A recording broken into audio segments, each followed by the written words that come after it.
श्री स्वामी समर्थ श्रोते हो. एखादी गोष्ट मनात यावी आणि स्वामी समर्थ महाराजांनी ती पूर्ण न करावी, असं कधीतरी घडतं का तुमच्यासोबत? तर असंच काहीतरी ह्या ताईंसोबत घडलं आहे, की साक्षात त्यांच्या घरामध्ये फोटोतून विभूती येते आहे.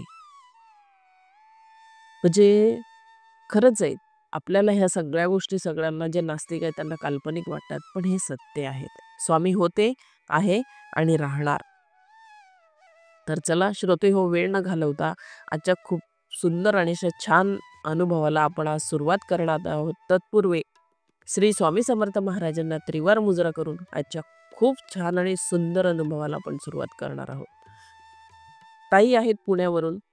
उतरवली भोर हे त्यांचं गाव आणि येथीलच ही घटना आहेत. तर ताई सांगता आहेत की आमच्या घरी आम्हाला सगळ्यांना अक्कलकोटला जायची खूप ओढ लागलेली होती. बऱ्याच वेळा आम्ही बरेच प्रयत्न केले की आम्ही अक्कलकोटला जायचं, पण कोणत्या ना कोणत्या घरातल्या सदस्याला म्हणा काहीतरी प्रॉब्लेम येत होता किंवा जे सोबत येणारे आहेत त्यांना काहीतरी प्रॉब्लेम येत होता.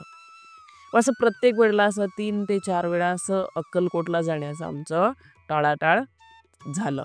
पण मनात एक खंबीर विचार होता की महाराज तुम्ही कितीही परीक्षा घ्या, पण तुमच्या दर्शनाला मात्र मला यायचं आहे. आणि एक दिवस आम्ही ठरवलं की आता आपल्याला जायचं आहे. आणि नेमकं असं झालं की ज्या दिवशी आम्हाला जायचं होतं त्या दिवशी माझ्या सासऱ्यांच्या पोटामध्ये खूप जोरात कळ येऊन दुखायला लागलं. त्यामुळे ते वयोमानानुसार खूप अस्वस्थ झाल्यासारखे जाणवत होते. चेहऱ्यावरती घाम होता. जणू ती पण आमची परीक्षाच होती.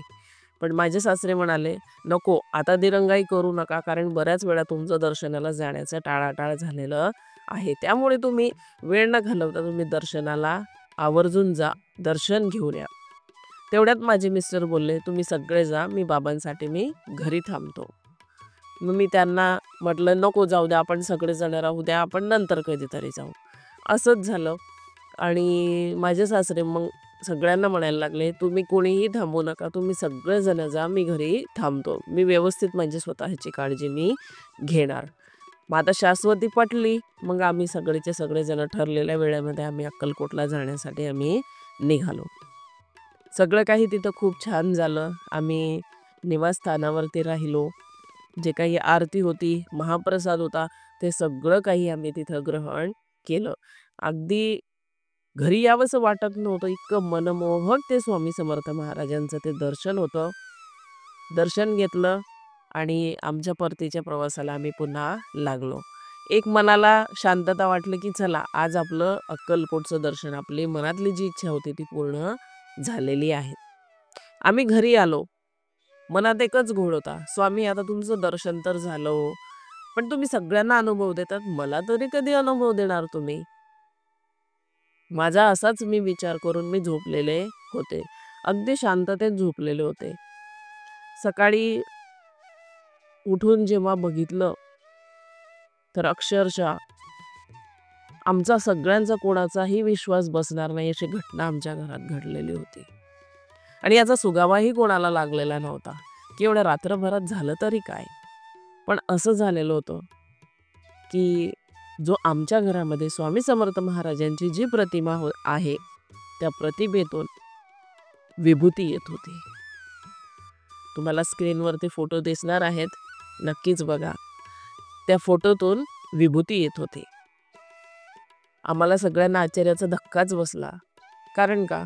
मी रात्री झोपायच्या अगोदर महाराजांना बोलले होते, "महाराज, तुम्ही दर्शनाच्या वेळेलाही खूप परीक्षा घेतल्या, पण आता तरी आम्हाला दर्शन द्या हो काहीतरी. तुमचं दर्शन तर मी घेऊन आले अक्कलकोटवरून, पण एक अनुभव तर द्या मला, की माझीच सेवा तुमच्यापर्यंत पोहोचते." हे प्रत्येक सेवेकऱ्याला वाटत असतं, की मी स्वामी महाराजांची सेवा करतोय तर. पण एक सांगायला गेलंत ना, महाराज अनुभव आपल्याला बरेच देत असतात, पण ते आपल्याला अनुभव कळत नाहीत. तर असंच ताईंसोबत झालं आणि सगळ्यांना खूप आनंद झाला. कारण साधारण सगळ्यांना माहितीच आहे, की ज्यावेळेला अशा घटना घडतात त्यावेळेला आपलाच आपल्या स्वतःवरती विश्वास बसत नाही, की आपल्या घरात साक्षात परमेश्वर आलेले आहेत म्हणून. कालांतराने ह्या गोष्टी अगदी वेगवेगळ्या गोष्टीमध्ये रूपांतर झालं या सगळ्याच गोष्टींचं. म्हणजे हळू-हळू स्वामी महाराज ताईंच्या घरी जेवण करायला येऊ लागले. ताई म्हणतात, "आम्ही रोज सकाळ-संध्याकाळ महाराजांना नैवेद्य दाखवतो." अगदी जसं एखादी व्यक्ती बसून तो नैवेद्य खाते, अगदी तशाच पद्धतीने तो नैवेद्य खाल्लेला असतो. कधीतरी बासुंदीची वाटीच पूर्ण खाली झालेली असते, तर कधी पुरणपोळीच संपलेली असते. केव्हा-केव्हा दूध पूर्ण पिलेलं असतं. म्हणजे अशा बऱ्याच घटना त्या ताई सांगतात, की आमच्या घरामध्ये ह्या घडत आहेत. थोडे दिवस झाले आणि आम्हाला अशी चाहूल लागली, की शंकर बाबा यांच्या येथील ज्या पादुका आहेत, त्या तिथं भोरमध्ये आलेल्या होत्या. मग आम्ही त्यांना सांगितलं, की "बाबा आमच्याही घरी असं-असं स्वामी समर्थ महाराज रोज नैवेद्य ग्रहण करतात वगैरे, वगैरे. आमच्याही घरात स्वामी समर्थ महाराजांची सेवा चालू असते." मग ते वेळेचा त्यांनी विलंब न लावता आम्हालाही त्या पादुका आमच्या घरी आणण्यास आणि स्वामी समर्थ महाराजांची त्यांच्यासोबत जी मूर्ती होती, ती मूर्ती आणण्यासाठी त्यांनी होकार दिला. म्हणजे मी त्यांना सांगितलं, की "तुम्हीही आमच्या घरी याल का? मला खूप आनंद होईल." तर ते क्षणाचा विलंब न लावता ते सगळी मंडळी हो म्हणाले आणि ज्यांच्या घरी या आलेल्या होत्या, त्यांच्या घरून त्या पादुका मग नंतर आमच्या घरी आणण्यात आल्या. असं झालं. खूप छान सेवा झाली. महाप्रसादाची ही सेवा खूप सुंदर झाली. कुठंही काहीच कमी पडलं नाही. जिथं स्वामी महाराजांचा वरदहस्त आहे, तिथं कसलं काही कमी पडणार आहे? ताई सांगतात, एवढी पब्लिक, एवढं सगळं काही आमचाच विश्वास बसत नव्हता, की एवढं सगळं काही घडतायत म्हणून. दर्शनाला आलेली मंडळी एकदाचं म्हणजे सगळ्यांना जे काही स्वामी भक्त आहेत त्यांना माहिती पडल्यानंतर नाही त्या गोष्टीचा म्हणजे ताई सांगतात, की हे करता येत नाही. आपण कोणाला नाही म्हणू शकता येत नाही. मंडळी येतच होती. अ, महाप्रसाद घेतच होते, पण तो महाप्रसाद काही संपत नव्हता, असं ताई सांगतायत. आणि सगळं काही खूप सुंदर अशी सेवा पार पडली ताई म्हणतात. म्हणजे ताई म्हणतात, "मी विचारही केला नव्हता, की ह्या सगळ्या गोष्टी माझ्या आयुष्यात कधीतरी घडणार आहेत." पण त्या घडल्या आणि त्याही म्हणजे स्वामी सेवेमध्ये आल्यापासून सगळ्याच गोष्टींचं आत्मबळ वाढलं, आत्मविश्वास वाढला आणि कालांतराने सगळी घरातली मंडळी ही स्वामी सेवेकरी झाली आणि अक्कलकोटला जाण्याचा योग आला आणि या सगळ्या घटना आमच्या आयुष्यामध्ये घडल्या. तर ताई म्हणतात, की ह्या गोष्टीला 1 वर्ष पूर्ण होऊन गेलेलं आहे, पण अद्यापही माझ्या घरामध्ये स्वामी समर्थ महाराज नैवेद्यकरण करायला येतात. आवर्जून येतात.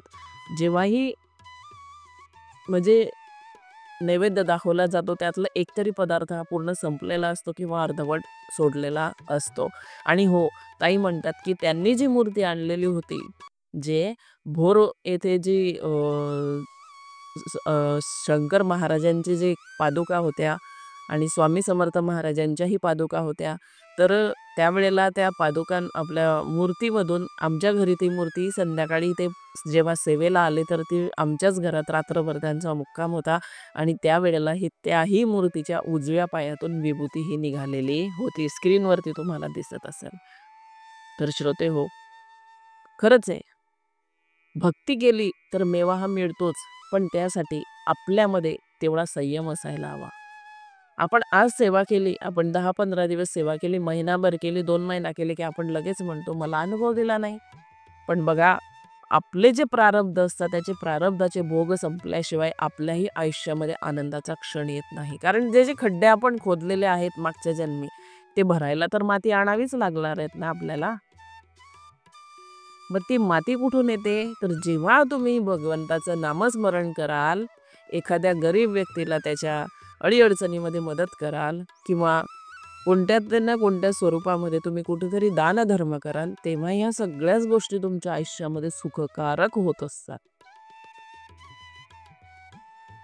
ताई सांगतात, ज्या सगळ्या घटना घडलेल्या आहे आमच्या आयुष्यामध्ये त्या खरंच अविश्वसनीय आहेत, पण या सगळ्या विश्वास असण्यासारख्याच गोष्टी आहेत. कारण का?